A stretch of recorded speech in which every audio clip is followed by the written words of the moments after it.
بھی کتابوں کا پتہ ہے، بس چند وہ خطیب والی کتابیں پڑھ لیں، گلا صاف ہوا، مرچیں لگا لی، مسالہ لگا دیا، واہ واہ کرا لی، پیسے اکٹھے کیے، اللہ بے لی پوچھا جاوے لوکاں کو کی سنیا جی، میں سمجھ تو کوئی نہیں آئی لیکن تقریر بڑی چنگی کر گیا ہے، بولنا چنگا ہے۔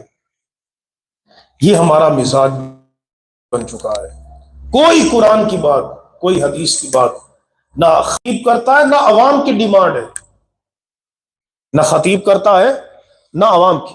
آج کل کے واعظین آپ کو سنائیں گے سوروں میں چند اشعار سنائے چلے گئے، یا موضوع روایتیں سنائیں، من گھڑت روایتیں سنائیں۔ جڑا بندہ موضوع روایتاں پڑھے، من گھڑت روایتاں پڑھے، میں آپ کو پوری بصیرت سے کہہ رہا ہوں، تم اس کو خطیب الاثر کہو، تم اس کو علامہ کہو، تم اس کو فہانہ کہو، جو جھوٹی روایتیں بیان کرا ہے، میرے مصطفیٰ نے 1400 سال پہلے اسے دجال بھی کہا ہے، اسے کذاب بھی کہا ہے۔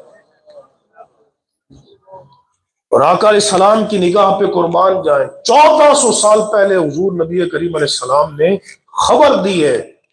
صحیح مسلم آپ پڑھ کے دیکھیں، میرے آقا علیہ السلام نے فرمایا ان قریب دجال اور کذاب ہوں گے، یہ دونوں مبالغے کے صیغے ہیں۔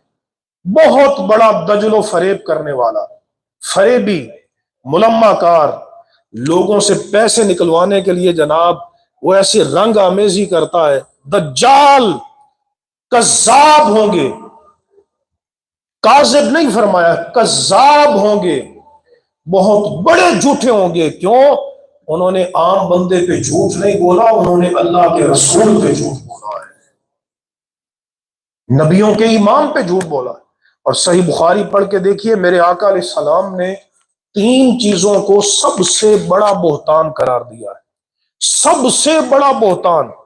ان میں سے ایک بات میرے آقا علیہ السلام نے فرمایا جو میری طرف ایسی بات منسوب کرے جو میں مصطفیٰ نے نہیں فرمائی، وہ کوئی عام جھوٹا نہیں ہے، وہ کائنات کا سب سے بڑا جھوٹا ہے اور بہتان لگانے والا ہے۔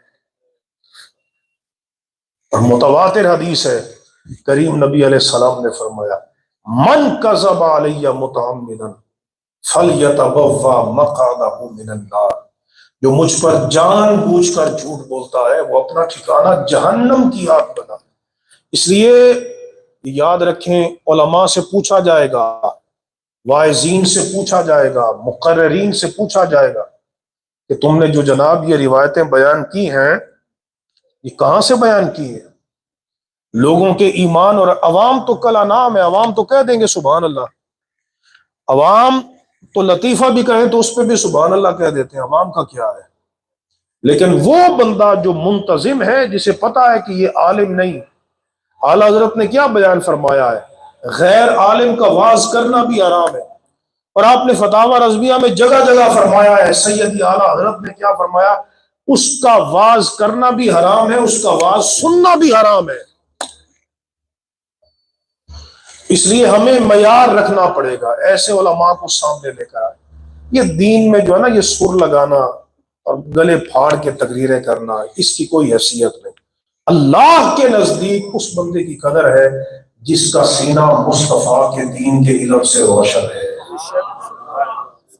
حضرت صاحب آپ نے کہیں یہ قید پڑھی ہے بے عالم سر لاوے تو تاں اللہ دی بارگاہ ہے جی؟ یہ قید پڑھی ہے؟ علم کے فضائل جو اللہ نے قرآن میں بیان کیے کہیں یہ بات نہیں آئی۔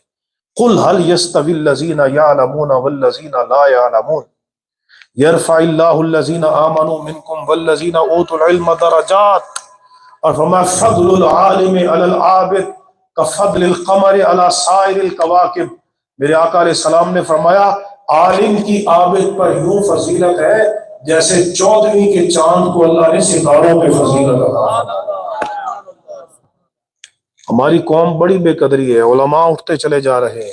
یہ حضرت صاحب جیسے علماء کی قدر کرو، حقیقت بتا رہا ہوں، بڑا قحط الرجال کا دور ہے۔ علامہ سیالوی صاحب فرماتے تھے آج ہم اتنے یتیم ہو چکے ہیں، ہمیں کوئی حافظ، پورا حافظ، مکمل حافظ بھی ملنے سے نہیں ملتا۔ علماء تو نایاب ہو چکے ہیں۔ اور نبی کریم علیہ السلام نے زمانے کی پہلے خبر دی تھی، صحیح مسلم کی روایت، فرمایا علماء اٹھتے چلے جائیں گے، پہلے فرمایا علم اٹھایا جائے گا، اور علم یوں نہیں اٹھے گا کہ وہ سینے سے نکل جائے گا، علماء اٹھ جائیں گے، اور علماء اٹھتے چلے جائیں گے تو پھر کیا ہوگا؟ اتخذ الناس رؤوسا جہالا، لوگ جاہلوں کو ان کی مسند پہ بٹھا دیں گے، علماء کی مسند پہ بٹھا دیں گے، فَسُئِلُوا فَأَفْتَوْا بِغَيْرِ علم، میں ان سے پوچھا جائے گا، وہ علم کے بغیر فتوے دیں گے، مسائل بیان کریں گے، اور میرے آقا علیہ السلام نے فرمایا فَضَلُّوا وَأَضَلُّوا، وہ خود بھی گمراہ ہوں گے، وہ لوگوں کو بھی گمراہ کریں گے۔ اس لیے علماء کی ذمہ داری ہے، منتظمین کی ذمہ داری ہے کہ وہ محقق علماء کو آگے لے کر آئیں، تاکہ وہ لوگوں کو قرآن اور سنت کے مطابق لوگوں کی تربیت۔ حضرات محترم، ہماری محافل میں ایک اصلاح کی بڑی شدید ضرورت ہے، وہ اصلاح یہ ہے، اکثر لوگ، ناراض نہ ہوئے میری غلطوں، اکثر لوگ جو محفل میں آتے ہیں نماز نہیں پڑھتے، حتیٰ کہ جو سٹیج پہ بیٹھے ہوتے ہیں، نقیب، نعت خان، خطیب، میں کئی ایسے خطیبوں کو جانتا ہوں، نماز نہیں پڑھتے اور آئے ہیں محفل میں محبوب علیہ السلام کا ذکر کرنے کے۔ کتنی یہ خوش فہمی ہے، دھوکہ دہی ہے، فریب ہے، اور یہاں بیٹھ کر ہم جنت کی